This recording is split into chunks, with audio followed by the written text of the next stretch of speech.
Hello friends, welcome to our Sayali fashion designer channel आणि मी आहे सायली. तर तुम्हा सगळ्यांचं आपल्या आजच्या नवीन अशा छानशा व्हिडिओमध्ये मी मनापासून खूप खूप स्वागत करते. तर कसे आहात तुम्ही? नक्कीच मस्त आणि मजेत असणार आहे.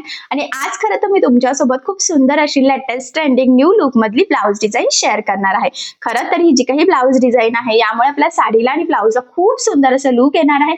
त्याचबरोबर मी तुम्हाला या ब्लाउज डिझाईनची संपूर्ण कटिंग आणि स्टिचिंग अतिशय सावकाश स्टेप बाय स्टेप आणि खूप काही महत्त्वाच्या टिप्स अँड ट्रिक्स सांगणार आहे, जेणेकरून तुम्हाला आपला आजचा हा व्हिडिओ बघून अशी छानशी ब्लाउज डिझाईन सहजच बनवता येईल. आणि खरं तर ना ही ब्लाउज डिझाईन इतकी मस्त आहे की यामुळे आपल्या साडीला खूप सुंदर असं लुक येणार आहे. तशी छानशी लेटेस्ट ट्रेंडिंग ब्लाउज डिझाईन तुम्ही नक्की ट्राय करून बघा. त्याचबरोबर ही जी काही डिझाईन आहे त्याची आयडिया तुम्ही तुमच्या कस्टमरला सुद्धा नक्कीच देऊ शकता. आय होप सो आजची ही डिझाईन तुम्हाला आणि तुमच्या कस्टमरला सुद्धा नक्कीच आवडेल. सो चला मग आता वेळ न घालवता आपण आपल्या आजच्या छानशा व्हिडिओला सुरुवात करूयात. आणि आपला आजचा हा व्हिडिओ तुम्ही स्किप न करता पूर्ण नक्की बघा, जेणेकरून तुम्हाला आपला आजचा हा व्हिडिओ बघून फक्त अशी डिझाईन बनवणंच नाही तर ती प्रॉपर फिनिशिंग सहित देखील कशी बनवावी तर हे सुद्धा नक्कीच लक्षात येईल. ठीक आहे, सो चला मग आता आपण स्टार्ट करूयात. तर हे बघा, इथे तुम्ही बघू शकतात की हा आहे ब्लाउज पीस. खूप छान असा ब्लाउज पीस आहे ब्रॉकेट टाईप, आणि यावर आज आपण खरं तर खूप मस्त अशी डिझाईन बनवणार आहोत. तर इथे तुम्ही बघू शकतात की अस्तर आणि मेन फॅब्रिक असं दोन्हींची आपण ऑलरेडी कटिंग करून घेतलेली आहे. आणि आता सगळ्यात आधी याचं मेजरमेंट कसं आहे ते मी तुम्हाला सांगते, म्हणजे तुम्हाला तुमच्या मापानुसार सहजच या डिझाईनसाठी कटिंग स्टिचिंग करता येईल. सो बघा, इथे ब्लाऊजची उंची आहे 13, 1 इंच मार्जिन, असं टोटल आपण 14 इंचाला मार्किंग करून घेतलेली आहे. त्यानंतर इथून 2.5 इंच गळा रुंदी आणि 5.5 शोल्डर अशी मार्किंग केलेली आहे.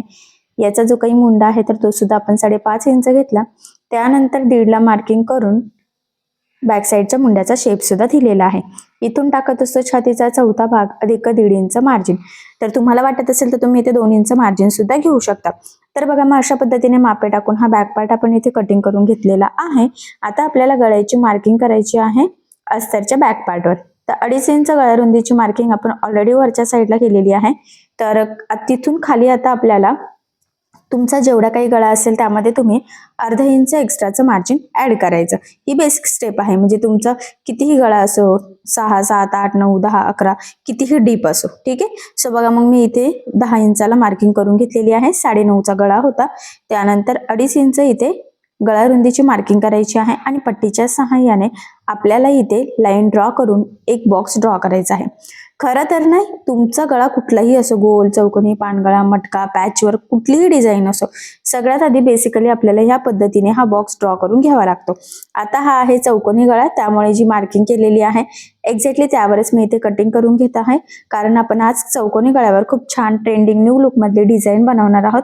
कारण बऱ्याच कस्टमरला चौकोनी गळा सुद्धा आवडत असतो. सो म्हटलं चला मग आज छान अशी चौकोनी गळ्यावरची तुमच्यासोबत डिझाईन शेअर करावा. सो बघा, मग इथेही आपण कट करून घेतलेला आहे आणि आता आपण स्टिच करायला इथे सुरुवात करूयात. तर सगळ्यात आधी आता आपल्याला इथे अस्तर आणि मेन फॅब्रिक एकमेकाला जोडून घ्यायचं आहे. त्यासाठी आपला जो काही मेन फॅब्रिकचा बॅक पार्ट आहे तर तो आपल्याला सरळ ठेवायचा. त्यानंतर त्यावर आपण कटिंग केलेला अस्तरचा पार्ट ठेवला. सेंटरला एक पिन आणि दोन्ही साईडच्या शोल्डरला एक अशा टोटल 3 पिन आपल्याला इथे लावून घ्यायचं आहे, जेणेकरून स्टिचिंग करताना हलायला नको, काही चुकायलाही नको, आणि सगळ्यात महत्त्वाचं म्हणजे गळा रुंदी सुद्धा स्प्रेड व्हायला नको. तर एकदा चेक करूयात, कारण की जर गळा रुंदी आपली ताणली गेली, जास्त स्प्रेड झाली तर मग शोल्डर उतरण्याचे चान्सेस असतात. आणि सगळ्यात आधी ह्या पद्धतीने गळ्याच्या साईडने साधारणतः 0.5 इंच एवढं एकसारखं मार्जिन ठेवत आपल्याला टिप मारून घ्यायची आहे. महत्वाचं म्हणजे मार्जिन कमी जास्त होऊन देऊ नका, म्हणजे गळ्याचा आकार अगदी परफेक्ट येईल. आणि यानंतर लगेचच आता आपण कमरेच्या साईडला सुद्धा साधारणतः 0.5 इंच एवढं मार्जिन ठेवून टिप मारून घेऊयात. या स्टेपने काय होतं की गळा आणि कमरेचा पार्ट दोन्ही आपलं सोबतच इथे फिनिशिंग सहित रेडी होईल. त्यानंतर जे काही एक्स्ट्राचं मेन फॅब्रिक होतं तर ते आपण कट करून घेतलेलं आहे कमरेच्या साईडचं, आणि गळ्याच्या मध्ये सुद्धा आपल्याला जे आहे एक्स्ट्राचं तर ते कट करून घ्यायचं आहे. त्यानंतर इथे कट्स मारायचे आहे. तर फक्त कानाकोपऱ्यावरच आता आपण इथे कट्स मारणार आहोत. खूप काही शेप असेल तर मग तिथे जास्त कट्स मारायचे. ठीक आहे. त्यानंतर ह्या पद्धतीने हा बॅक पार्ट आपण इथे सरळ करून घेऊयात. खरं तर गळा आणि कमरेचा पार्ट व्यवस्थित प्रॉपर फिनिशिंग सहित बनवण्याची सगळ्यात सोपी ही पद्धत आहे. इथे आपल्याला कमरपट्टी किंवा गळापट्टी काहीही लावावी लागत नाही. आणि सगळ्यात आधी बघा, ह्या पद्धतीने गळ्याच्या साईडला द्यायची आहे आपल्याला दाबटीप. सो लक्षात राहू द्या, दाबटीप देताना जो काही आपला आतला अस्तरचा कपडा आहे तर तो वरती दिसणार नाही, जेणेकरून आपली फिनिशिंग बिघडायला नको. सो फिनिशिंगसाठी ही खूपच महत्त्वाची टीप आहे, तर ही तुम्ही आवर्जून फॉलो करायची आहे. आणि बघा किती छान गळा रेडी झाला. लगेचच कमरेच्या साईडला सुद्धा दाबटीप देऊन घ्यायची आहे आणि इथे सुद्धा सेम तोच रूल फॉलो करायचा की अस्तरचा कपडावरती दिसता कामा नये. तर इथे बघू शकतात किती छान प्रॉपर परफेक्ट फिनिशिंग सहित गळा आणि कमरेचा पार्ट रेडी झालेला आहे. त्यानंतर आता अस्तर आणि मेन फॅब्रिक आपल्याला इथे जोडून घ्यायचं आहे. हे जोडताना जेवढं शक्य आहे तेवढं कमीत कमी मार्जिन आपल्याला पकडायचं आहे, कारण हे मार्जिन आपण कुठेही कॅल्क्युलेट केलेलं नसतं स्टिचिंग करताना किंवा कटिंग वगैरे करताना. सो त्यासाठी ठीक आहे. आता हे जोडून झाल्यावर जे काही एक्स्ट्राचं मेन फॅब्रिक आहे तर ते सुद्धा आपल्याला कट करून इथे परफेक्ट मापाचा बॅक पार्ट रेडी करून घ्यायचा आहे. कारण तुम्हाला सगळ्यांनाच माहित आहे अस्तरवर आपण परफेक्ट कटिंग करत असतो, पण ब्लाऊज पीसचा कपडा आपण थोडंसं एक्स्ट्राचं मार्जिन ठेवून कटिंग करतो. म्हणूनच मग गळा आणि कमरेचा पार्ट रेडी झाल्यावर सगळं व्यवस्थित एकमेकाला जोडून एक्स्ट्राचं कट करून परफेक्ट मापाचा बॅक पार्ट रेडी करायचा. आणि फायनली इथे हा चौकोनी गळ्यासहित बॅक पार्ट आपला रेडी झालेला आहे. आता आपण पुढची डिझाईन इथे बनवायला सुरू करूयात. तर बघा, मग गळ्याच्या मधला जो काही आपलं फॅब्रिक होतं तर तेच घेतलेलं आहे. बरोबर सेंटरला फोल्ड करायचं आणि मध्यभागी कट करून आपण हे सेपरेट करून घेऊयात. त्यानंतर बघा या पद्धतीने छोटे छोटे चौकोन आपल्याला इथे कट करून घ्यायचे आहे. आणि बघा चौकोन कट केल्यानंतर त्याचे त्रिकोण बनवायचे आहे, पण त्रिकोण आपल्याला नॉटला अटॅच बनवायचे आहे. सो मग आता डिझाईननुसार आपल्याला किती नॉट लागतंय तर ते आपण इथे कटिंग करून घेऊयात. खरं तर मी इथे गोल्डन कलरचे नॉट वापरणार आहे. गोल्डन कलर हा इझिली कशावरही सहजच मॅच होतो. यासाठी बऱ्याचदा काय होतं की जर तुम्हाला कापडी नॉट वगैरे बनवायचे असेल तर तुम्ही तसंही बनवू शकता, म्हणजे कस्टमरची रिक्वायरमेंट असते. किंवा मग जर गोल्डन असेल तर गोल्डन इझिली कशावरही मॅच होतं, त्यामुळे गोल्डनही तुम्ही यूज करू शकतात आणि त्याने अजून सुंदर असं लुक सुद्धा येईल. तर बघा मी थोडंसं माप घेऊन घेतलेलं आहे. या पद्धतीने इथे ह्या 3 पट्ट्या कट केल्या. त्यानंतर आता आपल्याला अजून थोड्याशा मोठ्या कट करायच्या आहे. 3 ह्या सेम केल्या आणि 3 त्यापेक्षा अजून थोड्या मोठ्या केलेल्या आहे. म्हणजे ते डिझाईनवर डिपेंड आहे. पुढे तुमच्या लक्षात येईलच की डिझाईन कशी तयार होते आणि मग त्यानुसार आपण हे कसं कट केलेलं आहे तर तुम्ही कसं करावं हेही तुम्हाला पुढे लक्षात येईलच. आता बघा हे फोल्ड करताना आपल्याला म्हणजेच त्रिकोण बनवताना मध्यभागी आपल्याला ही नॉट या पद्धतीने अटॅच करायची आहे. डबल टिप देऊन लॉक करायचं आहे बघा इथे आणि ही टिप मारून घ्यायची.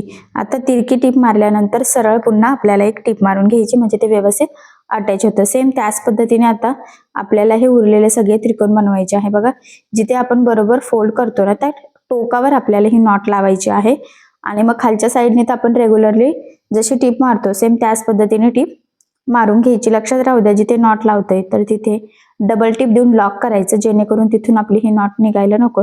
जर ही नॉट निघली तर मग ते कसं ना सगळं ब्लाऊज बिघडू शकतो आणि डिझाईन पण व्यवस्थित राहणार नाही.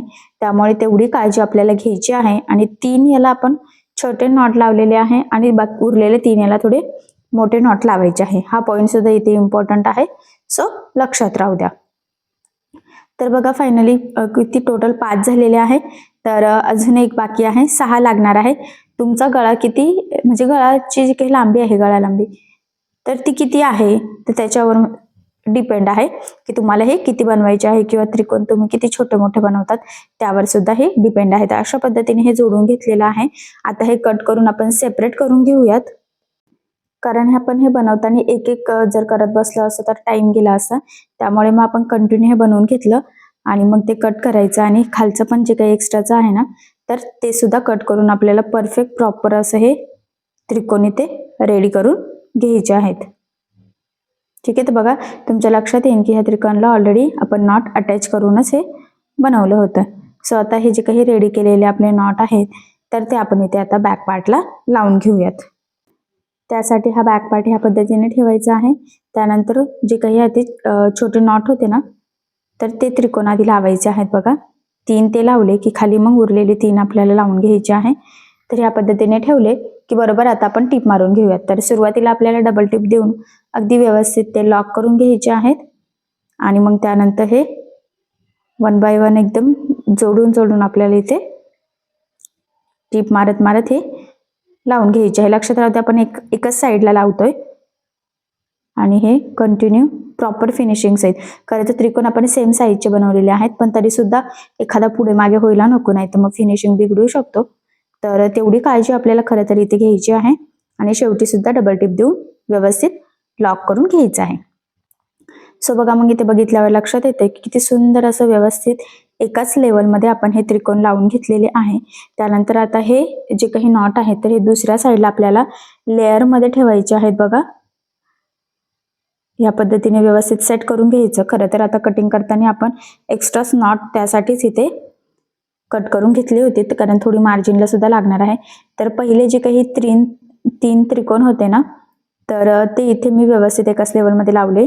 जिथे अटॅच करायचे आहे ना तिथे मार्किंग करून घेतली आणि आता टीप मारून तिथे व्यवस्थित लॉक करून घ्यायचं आहे. तर सुरुवातीला आणि शेवटी सुद्धा प्रॉपर असं टीप देऊन घ्यायची आहे. आणि बघा किती छान परफेक्ट असं आपण ते लावून घेतलं. खरं तर बघा इथे डिस्टन्स ठेवलेला नाहीये, बरोबर एकाच ठिकाणी हे तिन्ही पण लावले. आणि आता जे काही उरलेले आहेत ना, तर ते आता खालच्या साईडला थोडंसं आपल्याला पुन्हा व्यवस्थित सेट करून लावून घ्यायचे आहेत. तर ते सुद्धा आपल्याला जवळजवळच लावायचे आहे, पण त्याच्यामध्ये या पद्धतीचं लेअर येईल याची आपल्याला काळजी घ्यायची आहे. आणि इथे सुद्धा आता मी मार्किंग करून घेते चॉकच्या सहाय्याने, म्हणजे आपल्याला ते लावणं इझी जाईल. आणि इथे सुद्धा आता डबल टिप द्यायची आहे, म्हणजे सुरुवातीला शेवटी डायरेक्ट लॉक केलं तरी सुद्धा चालेल. ठीक आहे. सो बघा, मग अशा पद्धतीने आपण दोन्ही साईडने व्यवस्थित ते सेट केलं. त्यानंतर एक्स्ट्राचं नॉट इथे कट करून घ्यायचं आहे. आणि त्यानंतर आता इथे आपल्याला एक लेस लावायची आहे. खरं तर ना सगळ्यात आधी आपण इथे बॅक साईडला टक्स टाकून घेऊयात, म्हणजे कमरेच्या साईडला सुद्धा आपल्याला लेस लावता येईल. कारण आता सध्या खूप ट्रेंड चालू आहे. कमरेच्या साईडला जर लेस लावली ना, ब्लाऊज डिझाईनला अजूनच सुंदर असं लुक येतं. सो बघा, मग सेंटरपासून 4.5 आणि उभं 4 इंचाच्या टक्स पॉईंटची मार्किंग करून घेतलेली आहे. आता जी मार्किंग केली एक्झॅक्टली त्यावरच फोल्ड करत आपल्याला इथे तिरका टक्स टाकून घ्यायचा आहे. सुरुवातीला आणि शेवटी सुद्धा इथे डबल टिप द्यायची आहे. आणि असंही आपण संपूर्ण टक्सला डबल टिप देतो, म्हणजे टक्स लवकर खराब व्हायला नको यासाठी. नाही तर शिलाई लगेच निघू शकते ना, कारण की आपला ब्लाऊज असा फिटिंगमध्ये असतो, त्यामुळे मग ते परफेक्ट टिपं मारलेल्या असतील तर बेटर आहे. सो बघा, मग प्रॉपर असे टक्स टाकून झालेले आहेत. त्यानंतर आता इथे मी गोल्डन कलरची एक लेस घेते. खरं तर तुम्ही तुमच्या आवडीनुसार कुठलीही लेस इथे यूज करू शकतात, पण मी इथे गोल्डन घेतली कारण की याच्यावर गोल्डन व्यवस्थित अशी मॅच होते. सो त्यामुळे इथून लावायला सुरुवात करायची आहे. अगदी व्यवस्थित कडेकडेने आपल्याला लेस लावून घ्यायची आहे. आणि ते कोपऱ्यावर ना ती क्रॉसमध्ये अशी फोल्ड करायची आहे आणि मग लावून घ्यायची आहे. ऍक्च्युली मी नेहमीच सांगत असते की लेस लावताना कानाकोपऱ्यावर फोल्ड करायचा आहे, कारण काय होतं ना, बऱ्याचदा ना ब्लाऊज डिझाईनचा ना जो काही आकार असतो तर तो प्रॉपर असा छान येतो, पण ज्यावेळेस आपण लेस लावतो त्यावेळेस आकार बिघडतो, कारण की लेस व्यवस्थित लावता येत नाही. सो त्यामुळे जिथे कानाकोपरे असतील, गोलाकार शेप असेल, त्यानुसार लेस अगदी प्रॉपर अशी सेट करत लावून घ्यायची. एवढंच नाही तर लेसच्या दुसऱ्या साईडने सुद्धा आपल्याला इथे टीप देऊन घ्यायची आहे. ऍक्च्युली मी नेहमीच सांगत असते, लेस तुमची जाड बारीक कशीही असो, दोन्ही साईडने टीप देण्याची सवय लावायची. त्याचे 2-3 फायदे असतात. सगळ्यात महत्त्वाचं म्हणजे लेस पॅक लागली जाते, ती वरती तरंगत नाही, आणि मोस्ट इम्पॉर्टंट म्हणजे फिनिशिंग खूप सुंदर येते.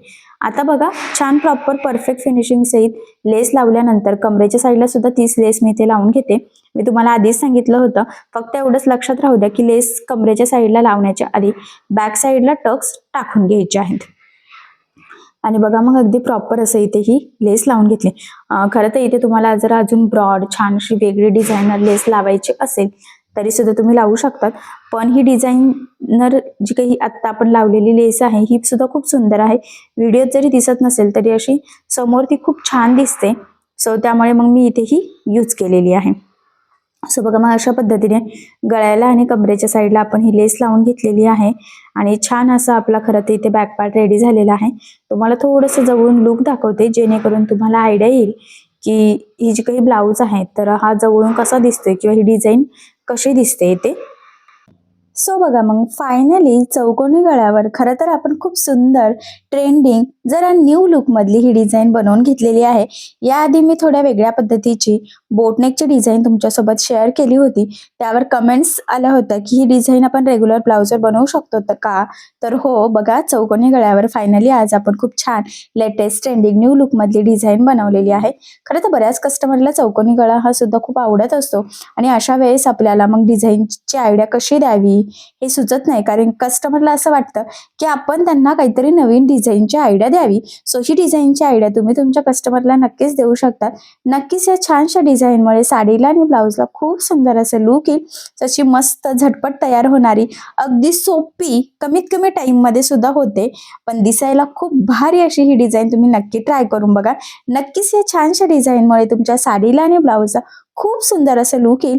आणि सगळ्यात महत्त्वाचं म्हणजे मी तुम्हाला हे अगदी सोप्या पद्धतीने सांगण्याचा प्रयत्न केलेला आहे. म्हणजे जरी तुम्ही कोणी नवीन शिकत असाल किंवा याआधी तुम्ही डिझाईन कधीच बनवलेली नसेल, तरी सुद्धा तुम्ही आपला आजचा हा व्हिडिओ बघून अशी छानशी डिझाईन सहज बनवू शकतात. सो तुम्ही नक्की ट्राय करून बघा आणि आय होप सो तुम्हाला आणि तुमच्या कस्टमरला ही डिझाईन नक्कीच आवडेल, कारण ह्या छानशा डिझाईनमुळे साडीला आणि ब्लाऊजला खूप सुंदर असं लुक नक्कीच येईल. सो बघा मग फायनली खूप सुंदर अशी न्यू लुक मधली लेटेस्ट ट्रेंडिंग छान अशी ब्लाउज डिझाईन आपली फायनली रेडी झालेली आहे. ऍक्च्युली बघितल्यावर सुद्धा लक्षात येते की किती सुंदर अशी फिनिशिंग आलेली आहे. सो ह्या पद्धतीने तुम्ही नक्कीच स्टिच करून बघा, नक्कीच तुम्हाला जमेल.